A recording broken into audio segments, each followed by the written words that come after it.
Hi, all. It's Fionna Gossling with an update as to what happened in Burlington real estate in June 2026. So, Burlington continues to amaze me. It is just really even keeled kind of real estate market, which is great. It's what you're looking for if you're trying to buy or sell in a market. It does not seem to have gone through the same kind of spikes and corrections that other communities have. Um, so as you can see, our everything has remained relatively steady in Burlington post the correction in 2022, early 2023. Things have remained relatively stable since then. So last month in June we had 279 sales, which is more sales than we've had all year. There were fewer products to choose from, fewer properties to choose from when comparing it to the month before. The average sale price increased just a little bit to 1.149, and the median sale price increased to just shy of $1 million. On average, it's taking about 27 days on market, and typically we would see things start to sell faster and have a little bit of price gains when there are fewer properties to choose from and quite a few sales that happen. So if you compare this June to last June in Burlington, we've had 15% more sales.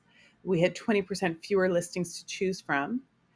And that meant that our months of inventory was down to under 3%. So that's very much a balanced market. Prices have remained relatively flat. I mean, they're up 1.7%, but with only 279 sales, that's kind of a rounding error in the greater statistics of this all. Days on market have remained at 27. And then if you break out detached home, the average sale price of a detached home was 1.419, and there's only 2 months of inventory there. So that's that's a seller's market. If you're selling a detached home in Burlington right now, on average, it's taking about 22 days for properties to sell.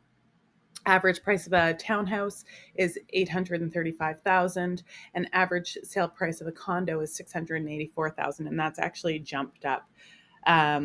So there were 49 sales last month, which is nice to see the condo market moving a little bit. If we're looking just at detached sales, you can see that the average sale price here has remained relatively steady throughout the year. I mean, there is fluctuations month to month, but not a ton. And then if we look at townhouses, same story. The average sale price has remained relatively steady there. And in condos, we did see a bit of a jump in June. We also saw this similar jump in January. The difference in June is that there have been more transactions happening. So January, there were 16 transactions. The average sale price was just shy of 700,000. So that tells me some higher end properties sold to bring that average sale price up. But in June, we had 49 transactions, so probably some big ones sold in there, but it shows that things are moving. Any specific questions, don't hesitate to reach out. Otherwise, I will check back in next month with an update as to what happened in July.